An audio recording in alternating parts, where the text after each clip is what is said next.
Capítulo 8.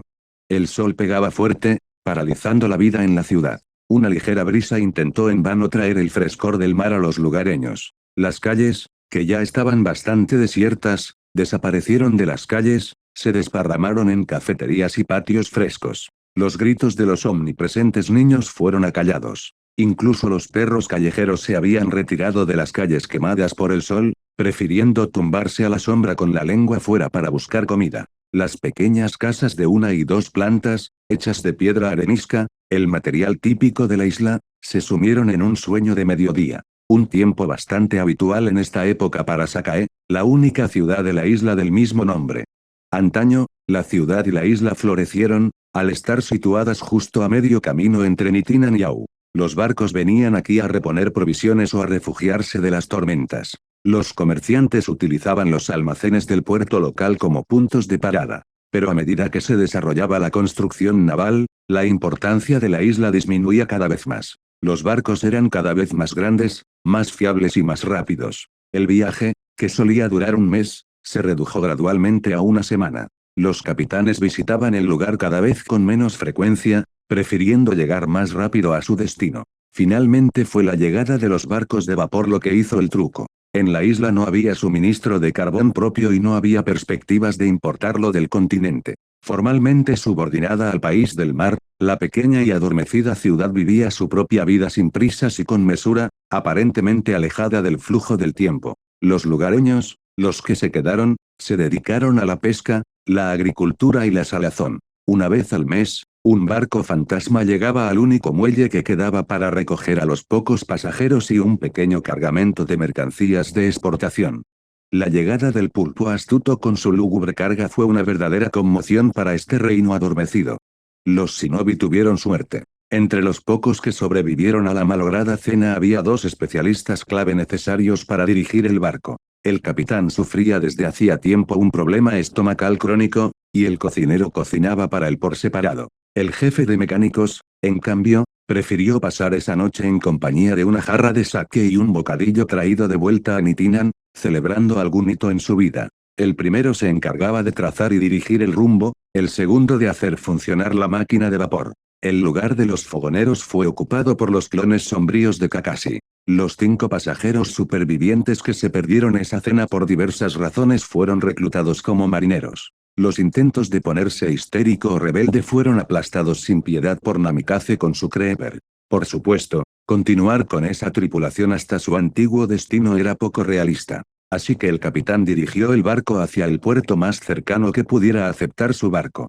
La 7ª tripulación se instaló en la única taberna que queda en la ciudad. Si alguna vez tuvo un nombre, ya se ha olvidado, el cartel hace tiempo que desapareció del edificio. Para los lugareños, la palabra taberna se había convertido en su propia palabra para el lugar. Los principales visitantes eran los salineros y pescadores ocasionales de granjas remotas y aisladas, que a veces pernoctaban aquí, y la gente del lugar, a la que le gustaba amenizar la velada con una conversación pausada y una jarra de algo estimulante. Así que el shinobi no tuvo problemas para alquilar todo el primer piso. Shikamaru estaba sentado en un sillón en un amplio balcón, casi una terraza, a la sombra de un dosel de bambú. Frente a él había una mesa redonda, ahora ocupada por una carta de navegación del archipiélago y muchos manuales de navegación. Nara los había traído de los aposentos del difunto X o del Leslie Octopus. En otra situación no se habría rebajado a saquear las pertenencias de un muerto, pero no había ningún otro lugar donde pudiera obtenerlas, ni el tamaño de la ciudad para encontrarlas a la venta.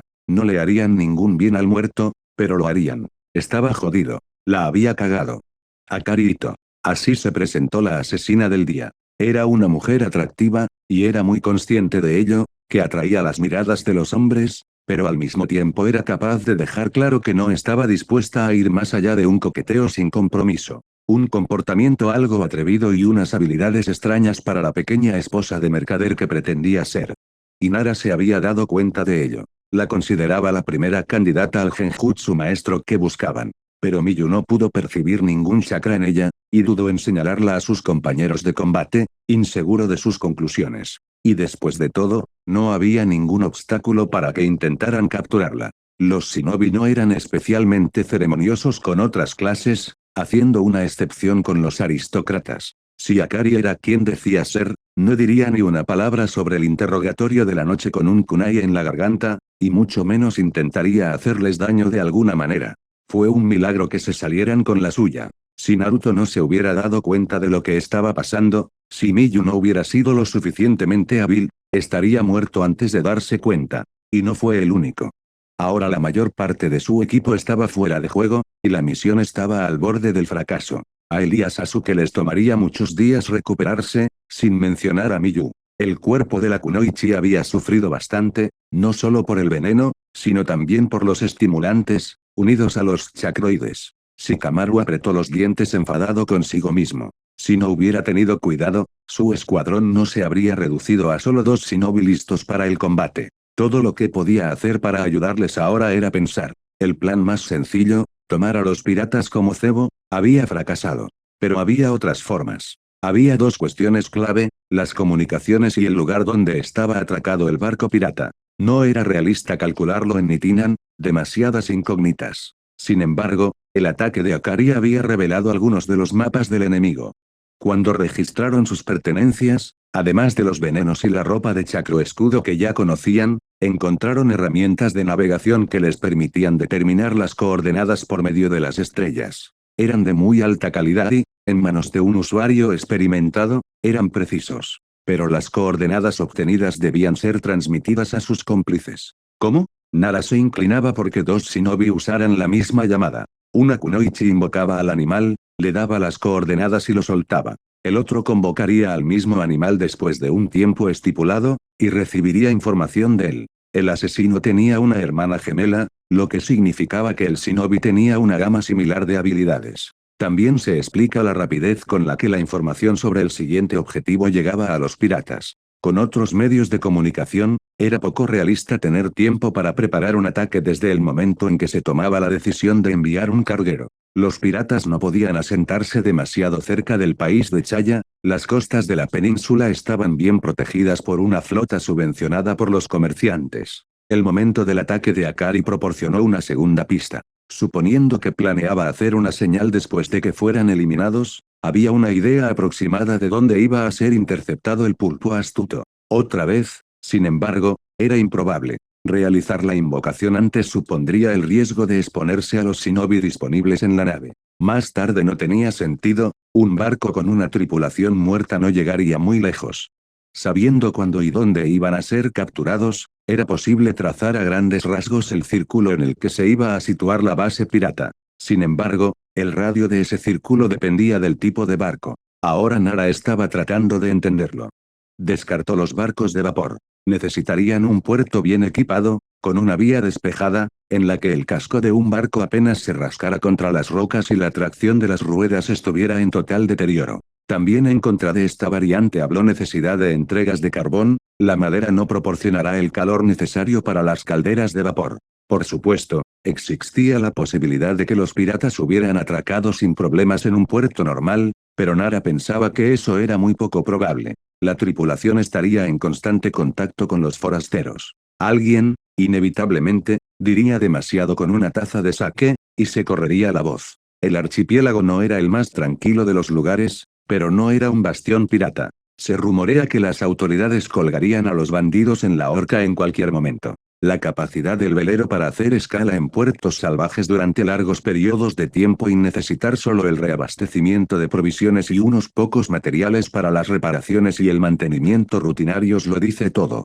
Pero, ¿qué tipo de velero se podría utilizar? Shikamaru llevaba horas intentando averiguarlo, apoyándose en libros de referencia eruditos, en su propia lógica y en su intuición. Y así, tras muchas deliberaciones, se inclinó por un bergantín. La pequeña embarcación de 2 mástiles tenía un equipo de navegación relativamente sencillo, lo que significaba una tripulación más pequeña. El viento, y más concretamente la capacidad de mantener el rumbo y la velocidad adecuados al virar, podría ser su problema. Pero Akari había demostrado una considerable habilidad con el futón en la batalla con Kakashi. Así que es probable que los piratas tengan a su disposición a una shinobi que pueda proporcionar viento de cola, compensando esta desventaja, su hermana. Tras llegar a estas conclusiones, Nara volvió a repasar toda la cadena de razonamiento. Por un lado eran lógicos, por otro estaban llenos de diferentes y suposiciones. Pero no podía pensar en nada mejor en este momento. Con un suspiro, Shikamaru se inclinó sobre el mapa,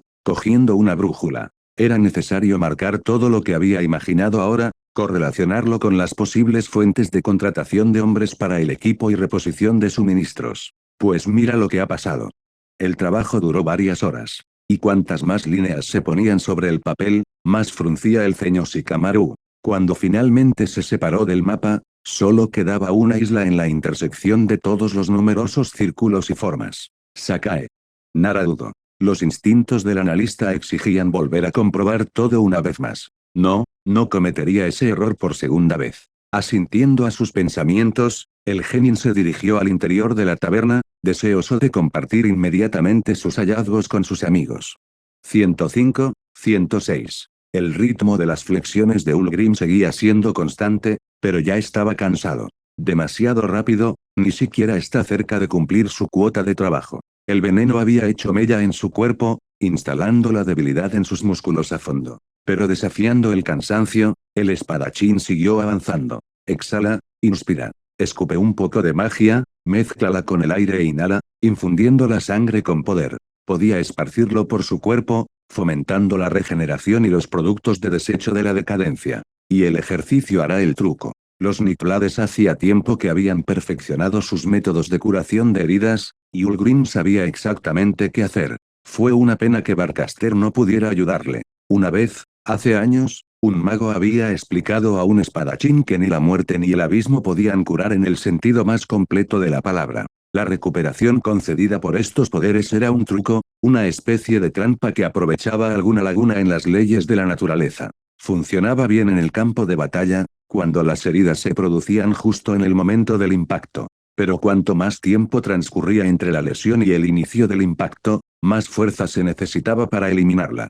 Tanto, de hecho, que en su punto álgido apenas podía usar todo su poder para curar un rasguño que se había hecho hace un día. Por no hablar de un cuervo. Así que Ulgrim luchó, recuperándose de las viejas costumbres de los Niklades. Reflexionando sobre lo que había sucedido con el ritmo medido de los movimientos del cuerpo y la magia.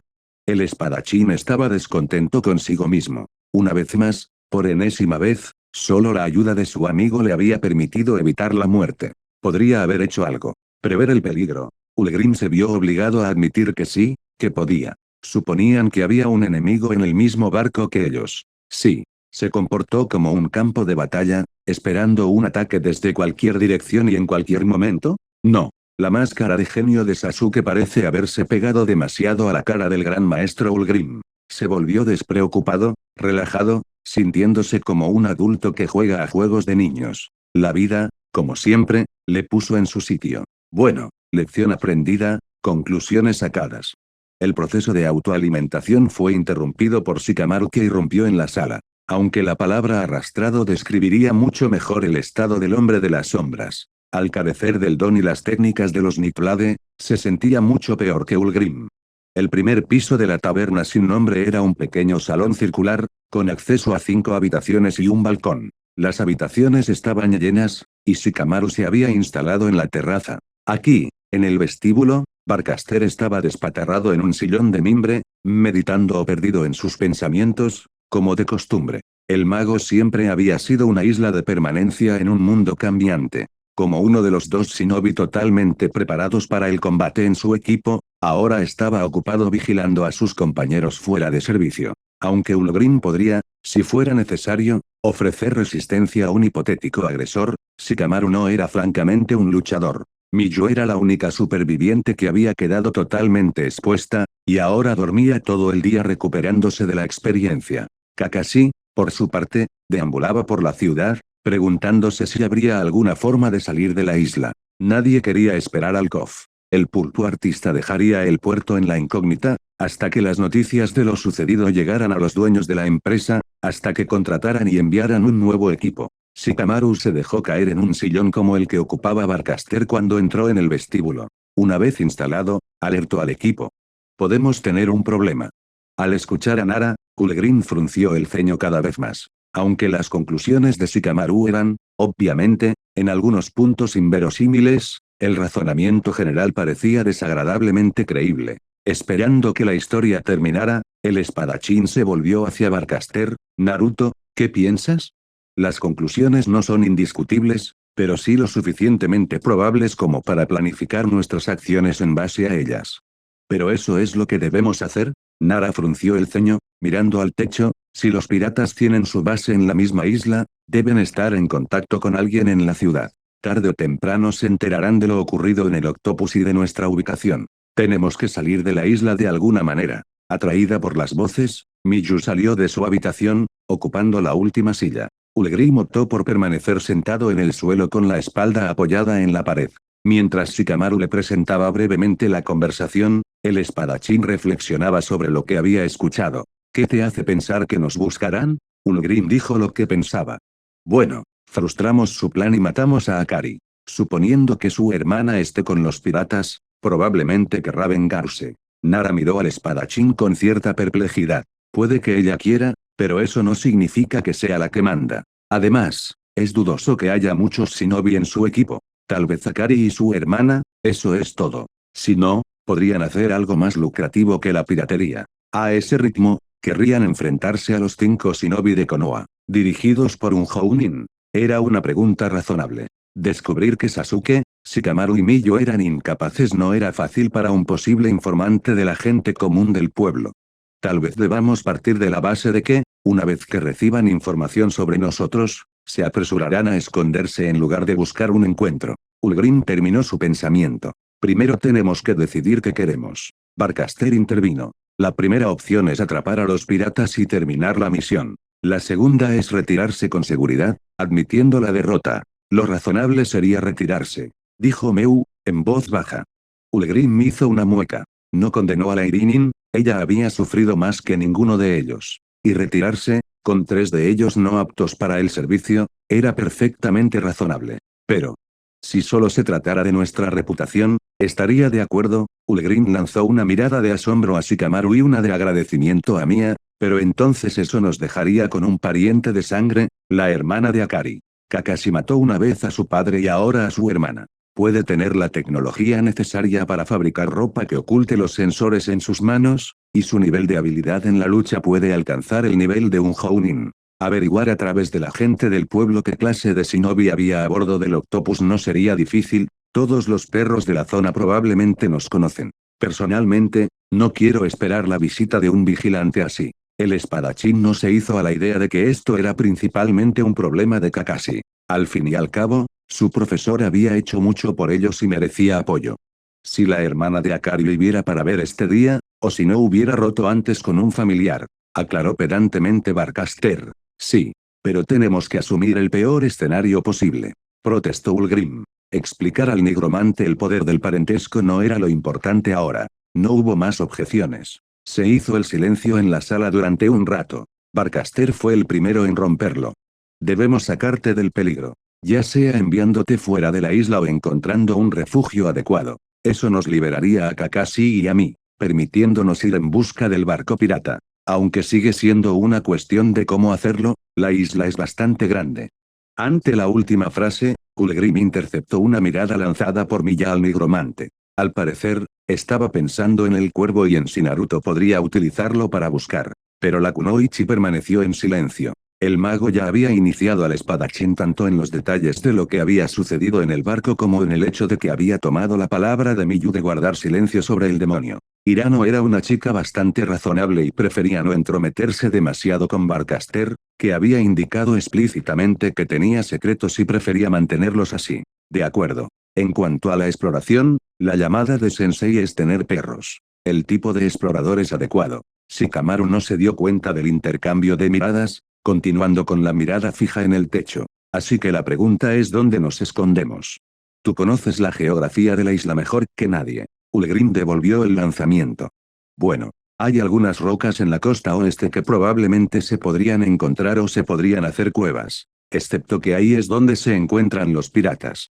La siguiente media hora transcurrió con lentitud discutiendo mientras los genios practicaban las posibles opciones de refugio. Pero todos ellos no encajaban por una u otra razón. Kakashi puso fin a su discusión. A su regreso de la ciudad, fue rápidamente puesto al día por sus cargos. Tras reflexionar durante unos minutos, el Jounin se mostró de acuerdo con las conclusiones del equipo, y propuso una idea para un lugar que quizá no fuera el ideal, pero que les convendría en la mayoría de los parámetros.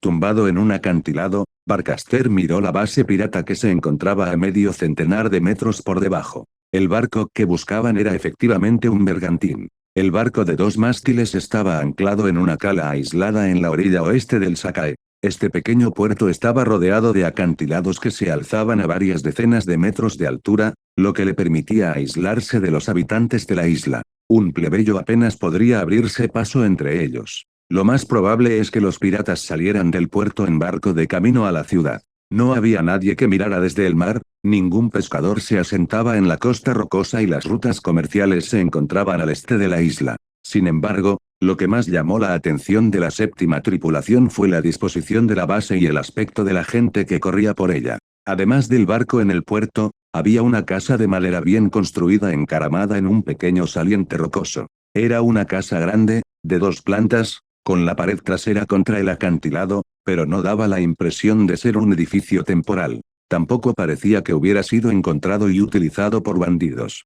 Los propios habitantes de la base tampoco parecían ser una banda de matones. Los hombres, pulcramente vestidos, trabajaban duro mientras cargaban cajas, sacos y barriles en el pequeño bote junto al embarcadero. Aunque no podía oír sus voces desde esta distancia, Barcaster tenía la sensación de que se trataba de un grupo de personas que se conocían bien, que se respetaban. Por un momento se preguntó si se habían equivocado. Pero era una coincidencia improbable que hubieran encontrado a otra persona en el mismo lugar y a la misma hora. En cualquier caso, el destino de personas completamente desconocidas para él no le preocupaba al nigromante, y no tenía intención de detener el golpe de su mentor. Tardaron 3 días en encontrarlos. Toda una multitud de perros convocados por Kakashi había estado rastreando incansablemente la isla, buscando una base. Sus esfuerzos tuvieron éxito, demostrando una vez más la reputación de los perros como excelentes exploradores. El carlino, ya conocido por Barcaster, estaba justificadamente hinchado de orgullo mientras informaba a Ataque. El plan propuesto por el Jonin, que había estudiado la base y la nave con su Sharingan, era sencillo y eficaz. Cansado de esta misión, nervioso por los genios heridos y por la amenaza del pasado que solo había aparecido gracias a él, Kakashi no estaba dispuesto a dejarse cambiar por nimiedades. Los piratas estaban a punto de experimentar todo el alcance del ataque de un shinobi de rango S. El mago, que sabía dónde mirar, fue el primero en darse cuenta de las señales del inminente cataclismo.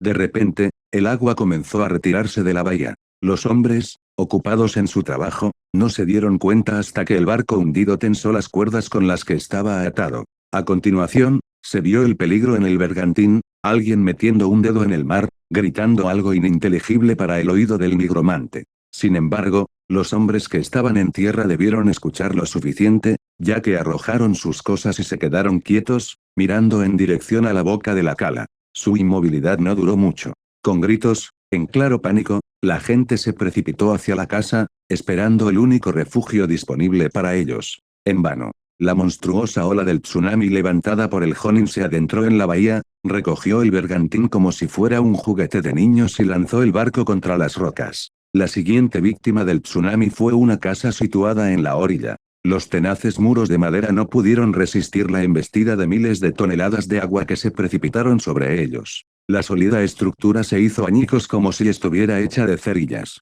El nigromante escuchó el eco de las muertes de decenas de hombres que morían en el abismo. La roca sobre la que yacía el mago tembló por la fuerza del impacto. El salvaje rugido de los torrentes de agua hizo que Barcaster se tapara los oídos, preservando sus tímpanos. Hay que reconocer que le impresionó la potencia demostrada. Los elementalistas de Cairn también sabían un par de cosas sobre la destrucción, y el nigromante había visto y sentido el poder destructivo del elemental de primera mano. Pero incluso contra su telón de fondo, Kakashi parecía más que digno. Poco a poco el mar, que había recogido su sangrienta cosecha, se calmó, retirándose y volviendo a sus límites naturales. El mago se esforzó por ver la orilla, esperando que apareciera una kunoichi, la hermana de Akari o algún otro shinobi. Pero las ruinas húmedas de los edificios y el barco permanecieron inmóviles. ¿Pudieron atraparla con este golpe? ¿O habían calculado mal en alguna parte? Pasaron unos minutos más de expectación. Solo después de divisar a Kakashi corriendo por el agua del mar, el mago comenzó a descender.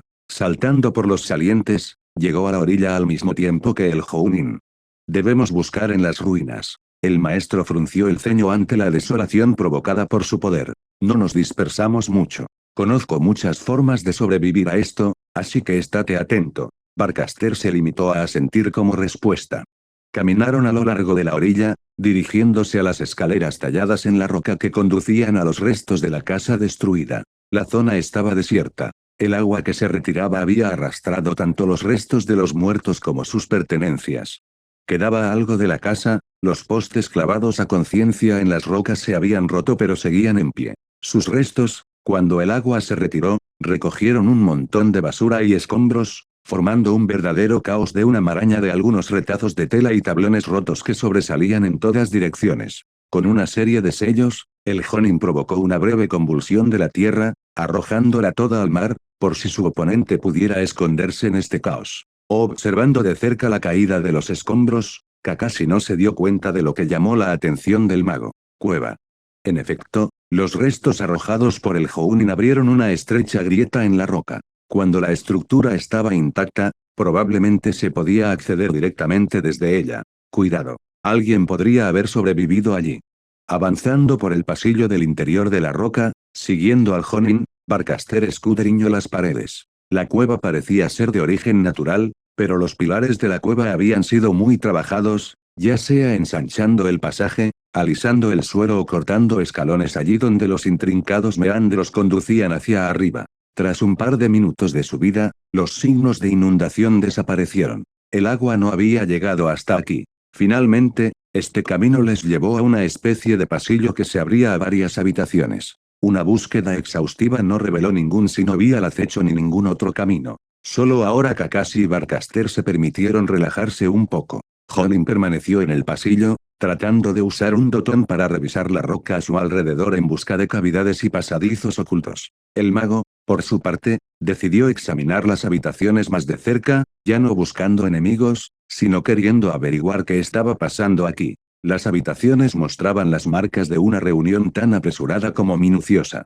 Algunas máquinas y mecanismos, demasiado voluminosos y complicados para ser desmontados rápidamente, permanecieron en su lugar. Pero los estantes y armarios de las paredes de piedra estaban vacíos. Lo único que quedó en su lugar fueron elementos tan comunes y sin importancia como tubos de ensayo y frascos vacíos. Una de las habitaciones era sin duda un laboratorio químico. En otro, se producía algo. Tejiendo. Unas cuantas cajas en la siguiente sala confirmaron los pensamientos de Barcaster. Deben haber sido preparadas para el transporte, pero no fueron retiradas a tiempo. Al abrir uno de ellos, encontró el familiar paño de chacros y el dingo. Después de todo, no se habían equivocado de dirección. Abriendo metódicamente las cajas y comprobando su contenido, el mago solo encontró libros y diarios de trabajo, además de la tela. Bastante interesante, ya que contiene tanto recetas de venenos ya preparadas como métodos generales de preparación y búsqueda de ingredientes. Frente a él estaba la biblioteca no excavada del envenenador. Un buen regalo para Ulgrim. Anticipando la posibilidad de que un día se apoderara de algo voluminoso pero valioso, Barcaster se había preparado para tal evento. Un pergamino de almacenamiento salió de un bolsillo de su cinturón. Y de ella otra. El doble sellado, con un pergamino escondido en el otro, era un truco arriesgado. Se exigía mucho al artesano que los fabricaba. El mago estimó que sus posibilidades de recuperar con éxito los objetos de valor así sellados eran solo del 40%, independientemente de la impecable precisión de los sellos. Pero no había mejores opciones. El nuevo pergamino era una enorme hoja de papel chacroconductor. Un llamado rollo de transporte. Normalmente lo llevaba a la espalda en un maletín especial. A diferencia de los habituales, este podía contener cantidades bastante grandes de carga. Varias cajas de libros y telas, por ejemplo. Sin embargo, el Barcaster tuvo un imprevisto. Las cajas desaparecieron de forma segura con un estallido silencioso. Pero toda la tela quedó sobre el papel, aparentemente no disponible para el sellado normal. ¿Qué estás haciendo? Asegurado de que no había sorpresas, el Jounin decidió curiosear lo que hacía el aprendiz. Aquí hay una carga de tela de blindaje chacro ya hecha. Intenté sellarlo, pero no cedió. Barcaster, que se había girado al oír la voz de su tutor, explicó. Guardó silencio sobre el hecho de que también había libros en las cajas, que habían sido enviados a la imprenta. Lástima. Había un rastro de tristeza en la voz del Jonin. Llevaremos un par de cortes que podamos llevar encima y derribaremos el lugar. Kakashi ha tomado una decisión. Tenemos que salir de aquí. Tengo un mal presentimiento sobre esto.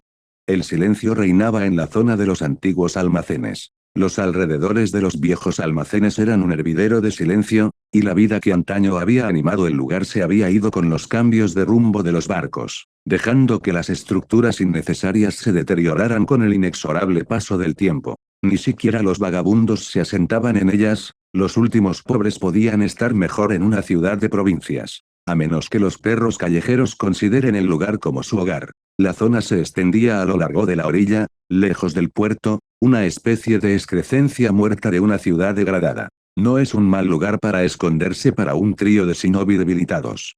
Shikamaru estaba sentado en el primer piso de uno de los almacenes abandonados, mirando hacia el crepúsculo que descendía sobre el suelo. Si todo ha ido según lo previsto, Naruto y Kakashi deberían estar ya de vuelta de la base pirata. El genin esperaba sinceramente que su fuerza fuera suficiente para manejar al enemigo. Después de todo, el mentor es uno de los pocos juniors de rango S, y Naruto posee un cinto capaz de sorprender fatalmente a oponentes no preparados. La sesión de autoconvencimiento del genin se vio interrumpida por la aparición de una figura al final de la calle que conducía a su almacén.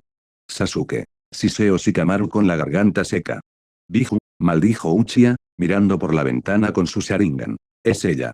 Había visto bien la cara de la Kunoichi muerta cuando aún estaba a bordo del barco, y ahora reconocía los ojos con facilidad. Uno verde brillante, el otro amarillo apagado. Sabían que su oponente era probablemente un sensor, pero esperaban que los pocos kilómetros que les separaban de las zonas residenciales fueran suficientes para dejar la zona de sensibilidad de la Kunoichi con un margen. O bien calcularon mal, o tuvo la suerte de tropezar con ellos por accidente. Después de todo, aunque la isla no era pequeña, no había mucho espacio para jugar al escondite con un sensor que tuviera un rango de detección realmente largo. ¿Qué estamos haciendo? Sasuke miró interrogativamente al estratega.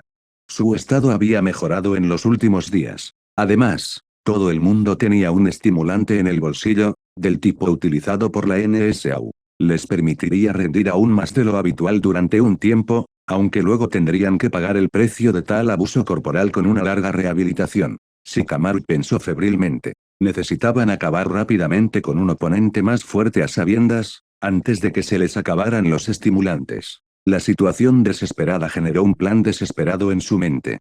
¿Serías capaz de aguantar en combate cuerpo a cuerpo con ella? No dejes que Sasuke responda no ahora. Entonces están acabados. Pero el Uchiha, haciendo balance de algo, asintió con la cabeza, para gran alivio de Nara. Entonces procedamos así. No esperaron a que su oponente se acercara. Se lanzaron un golpe a cada uno de ellos, esperaron a que la potencia recorriera sus cuerpos y luego saltaron por la ventana al encuentro de su adversario. Miyu, por su parte, yacía envuelta en un saco de dormir hecho con tela de blindaje de chakra que se encontraba en los aposentos de la Kunoichi muerta. Aunque se sentía mejor, no podía hacer nada para ayudarles en la batalla. Pero después de la batalla, sus poderes deberían ser útiles. ¡Qué valiente! Había una sonrisa malvada en la voz de la Kunoichi. ¿Vas a defender a tu novia? Ni siquiera. Pero Sasuke no estaba dispuesto a escuchar la debilidad claramente perceptible de su oponente. Doblando rápidamente una serie de sellos, lanzó una bola de fuego a su enemigo. Naturalmente, la Kunoichi, que había interrumpido su discurso, lo esquivó fácilmente. El fuego pasó volando y calcinó la marchita pared de madera de un almacén cercano. Las llamas iluminaron el callejón entre los almacenes abandonados, haciendo que los montones de escombros y los restos de vallas que los rodeaban proyectaran largas y parpadeantes sombras. En un instante, la Kunoichi estaba allí, indistinguible a los ojos de Shikamaru, excepto que el kunai dirigido al asesino de las sombras fue detenido por la espada en la mano de Sasuke. Ya no era lento, pues recientemente había empezado a aprender el rayón, dejando a sus compañeros muy atrás en cuanto a velocidad. En el remolino de acero que parecían ser los oponentes que se enfrentaban, Nara apenas podía distinguir los movimientos individuales. El siguiente paso del plan requería que reuniera toda la determinación de su puño. Se lanzó a la refriega con un grito desesperado, no tanto para asestar el golpe adecuado, sino para ver y reaccionar a tiempo. Por suerte lo consiguió, y el terrible golpe que habría liberado las tripas del genio solo cortó los músculos de su abdomen. Soltando inmediatamente el kunai, Shikamaru se desplomó en el suelo, retorciéndose en posición fetal y luchando por demostrar que el golpe había alcanzado su máximo potencial.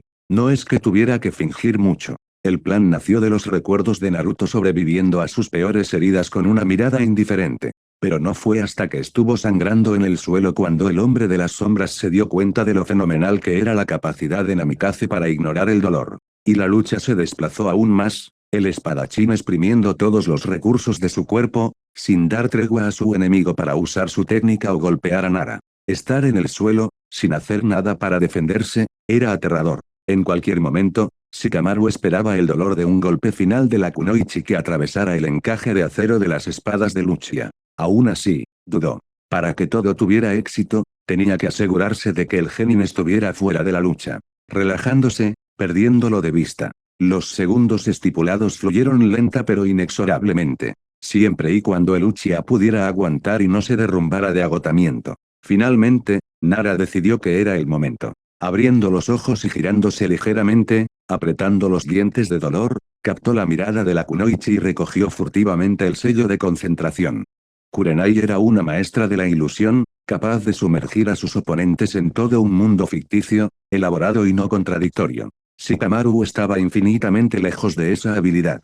No aspiraba a ello. No le bastaba con mucho. Haciendo que un hombre vea una sombra donde no la había. Y no verlo donde está. En una lucha a vida o muerte, sin tener en cuenta las consecuencias para su cuerpo, espoleado por los estimulantes, el espadachín era un oponente formidable incluso ahora, lejos de la cima de sus habilidades. Como era de esperar, la kunoichi se concentró por completo en el combate, apartando de su mente al genin aparentemente herido de muerte. No notó el ligero toque de chakra en su cabeza. Ella no se dio cuenta, sucumbiendo al genjutsu, las sombras temblando al salir de la obediencia a la danza de las llamas en el almacén abandonado. Su cuerpo, súbitamente congelado en un agarre sombrío, fue una completa sorpresa. El último en esta vida. Una de las espadas del gran maestro se clavó en su pecho, penetrando en su corazón y saliendo por su espalda. El otro se le clavó en el ojo, destrozándole el cerebro y penetrando en la parte posterior del cráneo. Shikamaru se recostó en el suelo,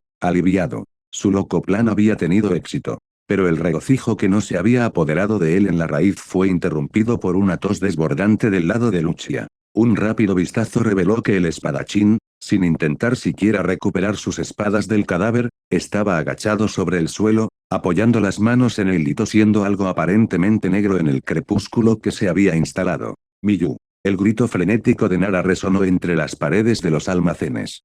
Independientemente de lo que el Uchiha se hubiera hecho a sí mismo, luchando contra un enemigo más fuerte a sabiendas, definitivamente necesitaba la ayuda del Iryanin. Pasamos las siguientes 3 semanas descansando en las camas de la taberna. Luego subimos al ataúd que llega y partimos hacia la tierra del mar. Tras masticar otro bocado de carne, Kulegrin continuó. Allí embarcaron inmediatamente en el vapor de travesía hacia Nitinan, donde entregaron la misión al cliente. Sugimoto no estaba muy contento con la noticia. La pérdida de pasajeros fue una mancha en la reputación de la compañía. Pero habíamos completado la misión al máximo, así que nos pagó honradamente. Luego tomamos un tren por la capital hasta Tanzaka. Nadie quería correr a pie después de todas las heridas. ¿Qué dijo el Iryenin? La voz de Mikoto era preocupada. No hay nada serio en mí. Tendré que limitar mi entrenamiento e ir a terapia durante un tiempo, pero eso es todo. Por otro lado, Miyu y Shikamaru son hospitalizados durante un par de días. ¿Quién te ha examinado? Las palabras de su hijo no hicieron que su madre se sintiera mejor. Senju-sama. De acuerdo entonces. Aliviada, Mikoto suspiró. Confiaba en la opinión del Zenin y del mejor Iryenin no solo de su pueblo, sino como si no del mundo entero. Asegurándose de que nadie más iba a hacerle más preguntas en este momento, Kulegrin se concentró en comer. Regresaron al pueblo ayer por la tarde. Lo primero que hicieron, por supuesto, fue ir al hospital. Después de todos los exámenes y tratamientos, el genio regresó a casa por la noche y se fue directamente a la cama, ya que solo tuvo tiempo de arreglarse un poco del viaje. Ahora su familia estaba desayunando con su relato de la misión. Afortunadamente, salió bien librado. Miyu volvió a quedar exhausto, pero pudo reparar sus pulmones heridos por el uso excesivo de la ráfaga neumática. En las largas semanas, Primero esperando el barco que debía sacarlos de Sakae, y luego el camino, había logrado recuperarse lo suficiente. Sí, ya le debía su vida y su salud 2 veces a Mia, la más callada y discreta de su tripulación. Tendrá que pensar en una forma de agradecerle. Y estrechar la mano del Hokage. El infierno se habría salido con la suya si no hubiera decidido que cada equipo debe tener un Irgenin. Lástima que no estuviera claro qué les motivó a salir a navegar. Itachi rompió el silencio en la mesa. Bueno, en realidad no protestó Ulgrim. Solo tengo hambre, así que me perdí parte de la acción. ¿Por qué no me lo dices? Bueno, está bien. Sugimoto no se dio por vencido cuando nos envió a la misión, así que contrató a un detective privado para que encontrara al cómplice de los piratas que pasaba la información sobre los envíos. No solo encuentra al informante, sino que desenmascara a uno de los copropietarios de la empresa. Estaba relacionado con los forajidos, habiéndoles suministrado bienes en el pasado. Ulgrim tomó un sorbo de zumo, humedeciendo su garganta, seca por su largo discurso, como sugirió Shikamaru, materiales para hacer tela de chakroescudo. Pero algo se vino abajo, o quería una participación demasiado grande en la empresa, o metió la pata en otra parte. En cualquier caso, la línea de suministro se rompió, y el grupo que había estado haciendo ropa para los shinobi se dedicó a robar para compensar las pérdidas. Tras un momento de silencio, Ulgrim añadió. Creemos que estaban a punto de cambiar de ubicación y decidieron fastidiar a su antigua pareja por última vez, y de paso conseguir algo de dinero para mudarse. Swordsman se encogió de hombros. Para mí tiene sentido. Ya veo. Gimió Itachi, pensativo. El silencio se instaló de nuevo en la cocina durante un rato. Desayunar así era una tradición familiar. Aunque había muchos sirvientes y espacio para comer en la casa, los 4 solían reunirse en esta acogedora cocina para probar la comida artesanal de Mikoto. ¿Podrán tus compañeros recuperarse antes del examen de Chunin? Fugaku, que había estado callado hasta ahora, decidió cambiar de tema. Sí, asintió Ulgrim positivamente, al menos Naruto y yo podremos hacer que superen las etapas de trabajo en equipo. Bien. La cabeza de Uchiha sintió satisfecha. ¿Cuáles son los planes para hoy? Ulgrim se encogió de hombros. Nos reuniremos con Naruto, quería discutir algo, y luego iremos a visitar a los nuestros en el hospital. Después de eso, aún no lo sé. No creo que se nos permita entrenar. ¿Por qué no pruebas el genjutsu después de todo? Preguntó Fugaku con cautela. Sería útil para el examen, y no hay necesidad de forzar el chakrosistema en la primera etapa. Siempre y cuando te recuperes de tus lesiones.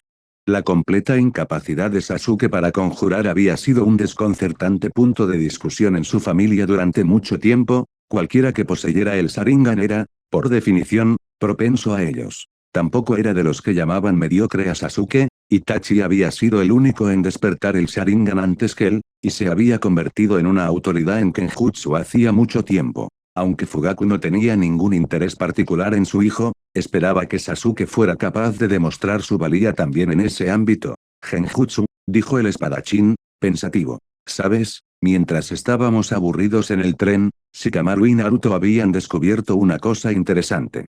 Una vez, en el tren que los alejaba de Nitinan, tuvieron una conversación sobre los diferentes matices de las habilidades de cada uno. En ese momento, Nathan y Ulgrim mencionaron la forma en que imaginaba las trayectorias de sus golpes y los de su oponente durante una pelea. Este comentario despertó la curiosidad de Nara y comenzó a interrogar al espadachín. Después de burlarse de él durante un rato, sorprendió a Ulgrim afirmando que podía ser un auto-genjutsu. Entonces Naruto, que había percibido algo nuevo en el negocio de la hechicería, se involucró. Ambos lograron idear una serie de experimentos que demostraron claramente la corrección de su teoría. Ulgrim, efectivamente, se sumergió en la ilusión. El Sharingan, siguiendo los deseos inconscientes del espadachín, se ajustó a él. El gran maestro ni siquiera se dio cuenta de en qué momento lo que era solo una fantasía se convirtió en una proyección real emitida por sus ojos. La noticia aturdió tanto a Fugaku que primero se quedó helado con un trozo de carne en los palillos sin terminar de llevarse a la boca, y luego se sumió en una profunda reflexión. Ya había habido casos como este en la historia de los Uchiha. El jefe del clan sabía que los ojos de su hijo, una vez reordenados para afectar a su maestro, nunca más podrían dirigir las ilusiones hacia el exterior. Sin embargo, esa propiedad también ofrecía posibilidades útiles, incluso sin tener en cuenta lo que les había dicho su hijo, que claramente le gustaba. Hay que escarbar en los archivos. El desayuno que siguió se dedicó a comentar las noticias. Ulgrim no se involucró realmente, solo asintió en los momentos adecuados. Ansiaba una comida casera y estaba mucho más preocupado por el contenido de su plato que por la cháchara. ¿Había algo que querías discutir? Disfrutando de la saciante pesadez que se instalaba en su estómago tras el desayuno, Ulgrim no tenía especial prisa. Por eso, cuando llegó a la única y pequeña zona periférica, su lugar de encuentro habitual, no le sorprendió en absoluto ver a Barcaster allí. Casi. Aquí tienes. Su amigo le entregó un estuche con el gran pergamino de transporte que había colgado antes en su espalda, rompiendo su imagen habitual. ¿Y qué contiene? Preguntó Ulgrim sorprendido. La respuesta hizo que los ojos del espadachín se abrieran de par en par por la sorpresa. La biblioteca y los diarios de laboratorio de esas Kunoichi. En cuanto a los venenos, por lo que puedo decir. Sin embargo, Barcaster tuvo suerte, el destino tiró los dados a su favor y los objetos sobrevivieron al doble sellado. Gracias. Ulgrim fijó sus ojos con avidez en el pergamino. Aunque le disgustaba esta rama de su arte, le gustaba aún menos el sentimiento de inferioridad. Ahí lo tienes. Nadie más lo habría notado, pero el espadachín no pudo evitar la sombra de satisfacción que destelló en la voz de Namikaze. Se necesitará tiempo para estudiar. Tras un primer arrebato de alegría, Ulgrim comenzó a analizar el regalo. Y luego necesitaremos un lugar para el laboratorio. Voy a pedirle a mi padre, después del examen, que me deje espacio para los experimentos. Pensé que podría instalarse allí. Ulgrim se mordió los labios pensativo. No es la mejor opción. Al menos, tu padre tendría fácil acceso a ella. Y no quiero que nadie sepa de mis habilidades. Tras dudar, el espadachín añadió con franqueza. Especialmente el Hokage. Difícilmente un político puede permitirse perder a alguien así. Ya veo. Barcaster no se alarmó lo más mínimo por la franqueza del espadachín. No se hacía ilusiones con la gente que le rodeaba, y los aceptaba tal y como eran. ¿Cuáles son las opciones, entonces? Bueno. El subsuelo de Konoha está todo picado. Cavar bajo tierra es una buena tradición entre nuestros shinobi, sonrió Ulgrim. Seguro que hay algunos cuarteles abandonados. Solo hay que buscar bien. Es justo. ¿Cuándo empezamos a buscar? Primero estudiaré la teoría. Tengo que averiguar qué voy a necesitar y en qué cantidades. ¿Puede ayudarme con el transporte? Por supuesto. Discutieron los detalles sobre la marcha y se dirigieron al hospital para visitar a sus parejas.